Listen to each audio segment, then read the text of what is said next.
नए वर्ष आते हैं, जिंदगी में नए सालों में हम प्रवेश करते हैं, जन्मदिन मनाते हैं और बहुत से उत्सव मनाते हैं और आगे बढ़ जाते हैं। परंतु हर व्यक्ति इस संसार में जिंदगी में नकारात्मकता से, संघर्ष से, पीड़ाओं से, विषमताओं से गुजरता हुआ आगे बढ़ता है। आगे बढ़ता है, कभी गलत दिशा में चला जाता है, कभी मानसिक रूप से हार जाता है, कभी आत्मिक रूप से परमेश्वर से दूर चला जाता है और कभी इतनी आशाहीन अवस्था में पहुंच जाता है कि उसको डिप्रेशन हो जाता है या वो अपने जीवन को समाप्त कर लेता है। इसी संदर्भ में हम थोड़ी देर परमेश्वर के वचनों के आधार पर चर्चा करेंगे। यशायाह नबी की पुस्तक, उसका 40वां अध्याय और उसकी 28वीं आयतों से लेकर 31वीं आयत तक लिखा हुआ है, क्या तुम नहीं जानते, क्या तुमने नहीं सुना, यहोवा जो सनातन परमेश्वर और इस पृथ्वी का सृजनहार है, वह ना थकता है ना श्रमित होता है, उसकी बुद्धि अगम है, वह थके हुए को बल और शक्तिहीन को सामर्थ देता है। तरुण तो थकते और श्रमित हो जाते हैं और जवान ठोकर खाकर गिरते, परंतु जो यहोवा की बाट जोहते हैं वे नया बल प्राप्त करते जाएंगे। वे उकाबों की नाई उड़ेंगे, वे दौड़ेंगे और श्रमित ना होंगे, चलेंगे और थकित ना होंगे। ये परमेश्वर यहोवा का वायदा है, यह उसकी प्रतिज्ञा है। जिंदगी में निराशा, असफलता, मृत्यु की छाया, विश्वासघात, अनापेक्षित, अपनों से चोट, अतीत की पीड़ादायक स्मृतियां, इन सब से हमको आगे बढ़ जाना है यदि हमारा विश्वास परमेश्वर की ओर है। परमेश्वर कहता है आगे बढ़ते जाओ। जिंदगी में समय आएगा जब कभी तुम्हें लगेगा कि तुम बहुत तेजी से जा रहे हो, तुम्हारी जिंदगी में एक रफ्तार है मानो तुम उड़ रहे हो। कभी तुमको लगेगा कि तुम दौड़ रहे हो, कभी तुमको लगेगा कि कभी तुम चल रहे हो, परंतु बढ़ते जाओ, आगे बढ़ते जाओ। अगर आगे नहीं बढ़े सही रास्ते पर तो तुम्हारा पतन होना बहुत शीघ्र होगा। अक्सर जिंदगी में हम कभी अपने आप को असफलता के, निराशा के दोराहों पर और चौराहों पर पाते हैं और तब हमारे सामने 4 विकल्प बचते हैं। पहली बात तो ये कि हम हार मान लें और लौट जाएं। दूसरी बात ये कि हम समय के लिए ठहर जाएं कि क्या मालूम क्या होगा, कोई हमको रास्ता दिखा देगा। कभी हमको लगता है कि जिंदगी में आगे बढ़ जाए, परंतु शायद हम गलत दिशा में चले जाते हैं, गलत निर्णय कर लेते हैं और सोचते हैं कि अब जिंदगी में असफलता आ गई है, अब हमको मानसिक रूप से हार मिल गई है, तो ऐसी जिंदगी से क्या फायदा। हम बढ़ तो जाते हैं पर गलत दिशा में चले जाते हैं। परंतु जो चौथा विकल्प है जिसके लिए परमेश्वर का वचन हमको प्रेरणा देता है वो ये कि हम परमेश्वर की राह पर आगे बढ़ते जाएं, चाहे धीमी गति से, चाहे तेज गति से और चाहे बहुत ही अधिक तीव्रता से, परंतु हमको परमेश्वर के मार्ग पर आगे बढ़ते जाना है। परमेश्वर के वचन में हमको आगे बढ़ते जाना है, अपने मसीही जीवन में आगे बढ़ते जाना है, परमेश्वर से प्रार्थना करने में आगे बढ़ते जाना है, प्रभु यीशु मसीह के स्वभाव के अनुरूप अपने व्यवहार को बनाने में हमको आगे बढ़ते जाना है। इब्रानियों का लिखने वाला अपने 5वें अध्याय की 12वीं आयत में लिखता है कि समय के विचार से तो तुम्हें गुरु हो जाना चाहिए था, तो भी क्या यह आवश्यक है कि कोई तुम्हें परमेश्वर के वचनों की आदि शिक्षा फिर से सिखाए? और तुम तो ऐसे हो गए हो कि तुम्हें अन्न के बदले अभी भी दूध ही चाहिए। तुम में तो अभी भी बचपना है, इतने वर्ष निकल गए, तुम्हें तो परिपक्व हो जाना था, आगे बढ़ जाना था, पर तुम वहीं के वहीं हो। क्या बात है।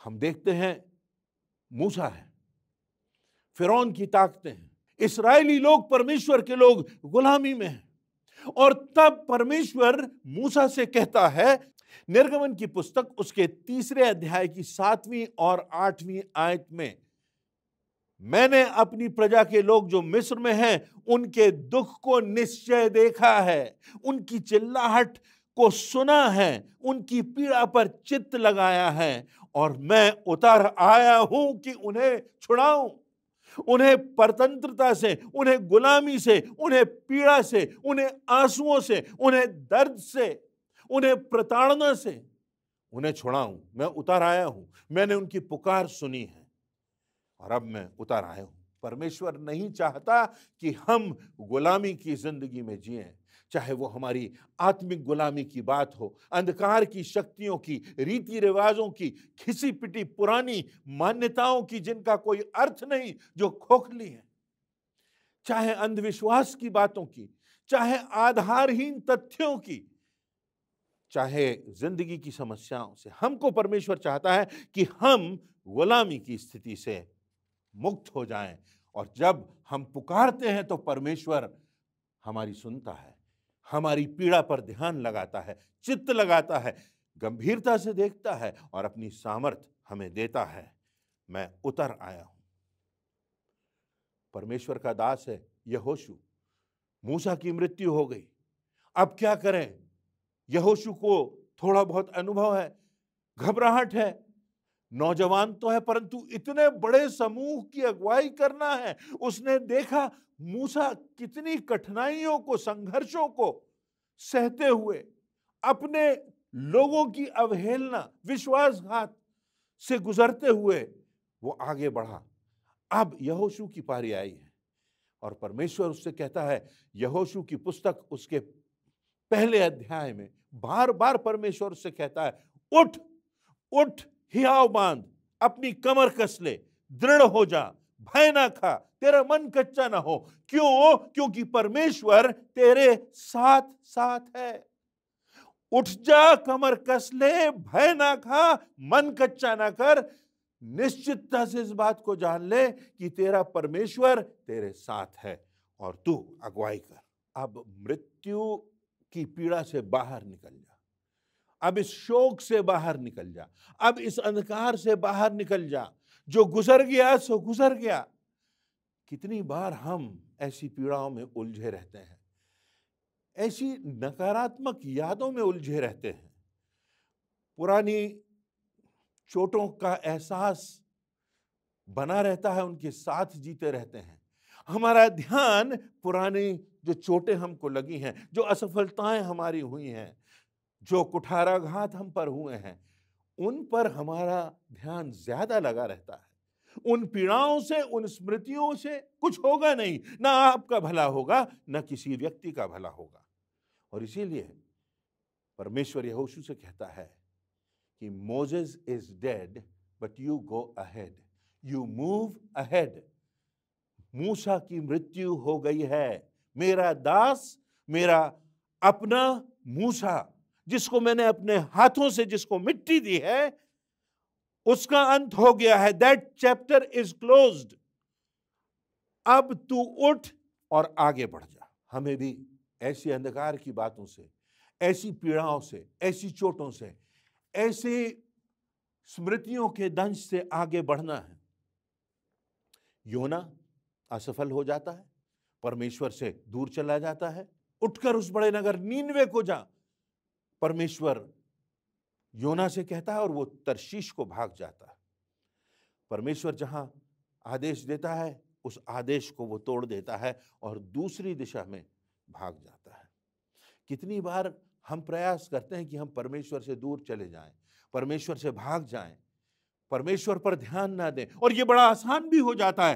प्रार्थना करना हम छोड़ देते हैं, उसके वचन में बने रहना हम छोड़ देते हैं, उसके लोगों की हम संगति छोड़ देते हैं, कलीसिया से हम अलग हो जाते हैं, और उसके बाद हम पाते हैं कि हमारी जिंदगी में, हमारे परिवार का, हमारा पतन होना प्रारंभ हो गया है। वहीं से पतन की दास्तान प्रारंभ हो गई।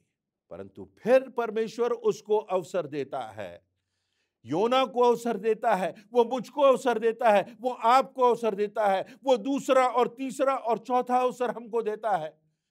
यदि आज आपको लगता हो कि आप परमेश्वर से दूर चले गए हो, तो हमेशा इस बात को स्मरण रखें कि कभी आप इतने दूर नहीं गए कि परमेश्वर के पास वापस न लौट सके।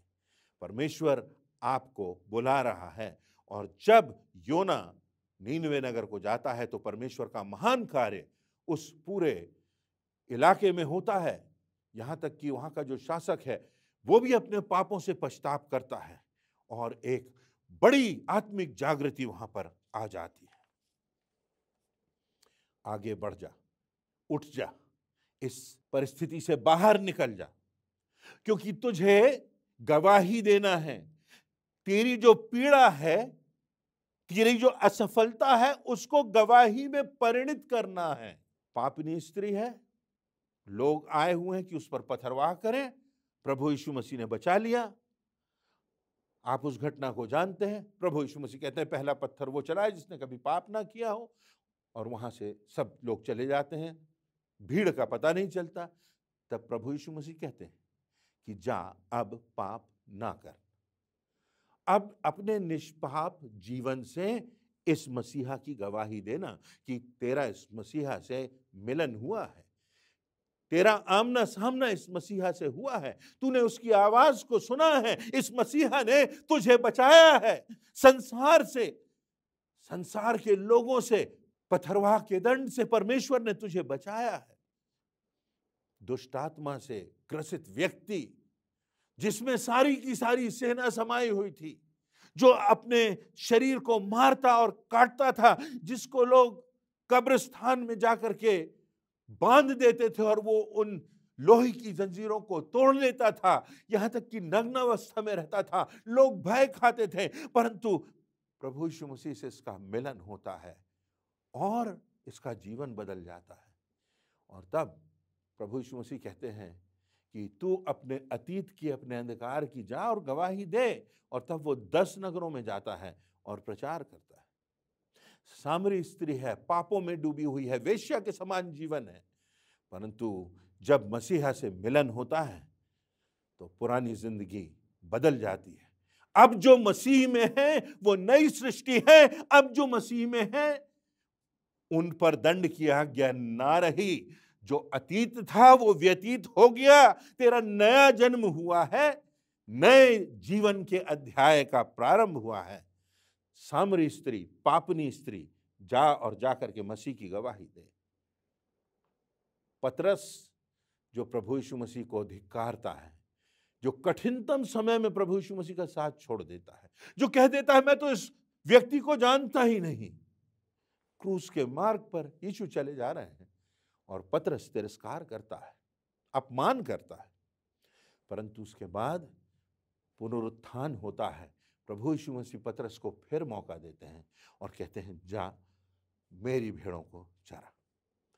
आज भी प्रभु यीशु मसीह हमसे कहते हैं कि अपने अतीत की चोटों, अपने अतीत के अंधकार को मैंने परिवर्तित किया है, अब उसमें मत जी, अब उनकी यादों के प्रभाव से मुक्त हो जा, आगे बढ़ जा और जाकर के बता कि एक उद्धार करता जन्मा है, सारे जगत के लिए एक सुसमाचार है, आनंद का समाचार है, उद्धार का समाचार है, क्षमा का समाचार है, अनंत जीवन का समाचार है, इस संसार की पाप की गुलामी से मुक्त होने का समाचार है, मृत्यु के बाद विजय प्राप्त करके अनंत जीवन का समाचार है।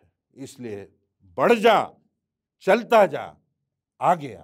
लूका रचित सुसमाचार उसके 13वें अध्याय उसकी 31वीं आयत से लेकर 33वीं आयत में लिखा हुआ है कि उस समय कितने फरीसियों ने आकर प्रभु यीशु मसीह से कहा तू यहां से चला जा, क्योंकि हेरोदेस तुझे मार डालना चाहता है। हेरोदेस तेरा कत्ल करना चाहता है, उसकी तो बड़ी ताकत है, वो तो राजा है, यहां से तू चला जा। प्रभु यीशु मसीह का जवाब होता है जाकर उस लोमड़ी से कह दे कि मैं तो अपना कार्य करता जाऊंगा। और जो एक प्रमुख बात प्रभु यीशु मसीह कहते हैं वो ये कि मुझे आज और कल और परसों चलना अवश्य है। मैं चलता जाऊंगा, चलता जाऊंगा। क्रूस पर मेरे हाथों पर और मेरे पैरों में ठोक दिए गए कीले भी मुझे रोक नहीं सकते, इस कब्र का पत्थर भी मुझे रोक नहीं सकता, मृत्यु का बंधन भी मुझे रोक नहीं सकता। मुझे तो चलते जाना है, चलते जाना है, चलते जाना है, मुझे कोई रोक नहीं सकता। हमारी अनंत की यात्रा है और इस अनंत की यात्रा में अनंत की ओर हमको बढ़ते जाना है और हमारी पीड़ाओं को हमें अपनी गवाही बनाना है। तो आज परमेश्वर का वचन मुझसे और आपसे यही बात कहता है कि हम जिंदगी में आगे बढ़ते जाएं, आगे बढ़ते जाएं, रुके नहीं। परमेश्वर आज हमको बुला रहा है। प्रभु यीशु मसीह का मार्ग हमारे सामने है, प्रभु यीशु मसीह का जीवन हमारे सामने है, प्रभु यीशु मसीह की आवाज आज भी हमको बुला रही है। तूने मुझे नहीं चुना, पर मैंने तुझे चुना है। तू बढ़ता जा, तू बढ़ता जा, उठ जा, अपनी कमर कस, तेरा मन कच्चा ना हो और तू बढ़ जा, क्योंकि मैं तेरे साथ साथ हूं। प्रभु यीशु मसीह ने अपने महानतम आदेश में, अपने अंतिम आदेश में संसार में यह कहा कि मैं जगत के अंत तक तुम्हारे साथ हूं। हेनरी ड्यूनांट का नाम बहुत से लोग जानते होंगे, जिनकी प्रेरणा से और जिनकी संवेदना से आगे चलकर रेड क्रॉस सोसाइटी का जन्म हुआ था। 1859 में हेनरी ड्यूनांट को यह दर्शन हुआ था कि जो लोग घायल हो जाते हैं, जो लोग युद्ध में पीड़ित हो जाते हैं, उनको छोड़ दिया जाता है। ऐसे लोगों का कोई ध्यान नहीं रखता। कितने लोग पीड़ा से अकेले गुजरते रहते हैं, कितने लोगों को कुचल दिया जाता है, कभी अपनी सरकारों के द्वारा, कभी दुश्मन की सेना के द्वारा, और उनके हृदय में उन लोगों के लिए संवेदना थी। और तब हम जानते हैं कि 1919 में रेड क्रॉस सोसाइटी का जन्म हुआ। और रेड क्रॉस नाम इसीलिए दिया गया क्योंकि क्रूस पर उस प्रभु यीशु मसीह के बहते हुए लहू की प्रेरणा से इसका जन्म हुआ था। वो संवेदना, वो भावना, वो एहसास जो प्रभु यीशु मसीह की मृत्यु की पीड़ा का एहसास जो उसने मेरे और आपके लिए सह लिया, जो उसने संसार को बचाने के लिए सह लिया, इस बचाने की भावना की प्रेरणा से इसका जन्म हुआ था। आप कल्पना कर सकते हैं, 1919 में इस सोसाइटी का जन्म हुआ और आज 205 देशों में 9 करोड़ लोग इस सोसाइटी से जुड़कर लोगों को बचा रहे हैं, सेवा कर रहे हैं। ये प्रेरणा कहाँ से आई? प्रभु यीशु मसीह के क्रूस से, प्रभु यीशु मसीह के लहू से। प्रभु यीशु मसीह वो प्रेरणा आज मुझको और आपको देना चाहता है कि हम आगे बढ़ें अपनी पीड़ा से, अपने अतीत की चोटों से, और जाएं और जा करके लोगों को बचाएं, उनकी आत्माओं को बचाएं, उनकी जिंदगियों को बचाएं। क्योंकि प्रभु यीशु मसीह इसीलिए आया इस संसार में कि वो हमको बचाए, और हम जब बच जाएं तो हम जाएं और दूसरों को बचाएं, दूसरों को उसका संदेश दें, उनकी आत्मा का उद्धार हो। प्रभु यीशु मसीह जिसने मेरे और आपके लिए अपनी जान दे दी, प्रभु यीशु मसीह जिसने मेरे और आपके लिए अनंत जीवन का द्वार खोल दिया, जिसने मृत्यु पर विजय प्राप्त की, वो प्रभु यीशु मसीह हमसे और आपसे कह रहा है कि आगे बढ़ जा। तूने मुझे नहीं चुना, पर मैंने तुझे चुना है। आगे बढ़ जा, मैं तेरे साथ हूं, विजय तुझे मिलेगी, ये मेरी निश्चितता है। मैं तेरे साथ साथ हूं, ये उसकी प्रतिज्ञा है। आइए इस प्रेरणा से, प्रभु यीशु मसीह की इस प्रतिज्ञा से हम अपने जीवन को सही दिशा में ले जाएं और बहुतों के जीवनों को भी उसकी राह पर चलने के लिए प्रेरणा दें, आवाज दें, आह्वान हो।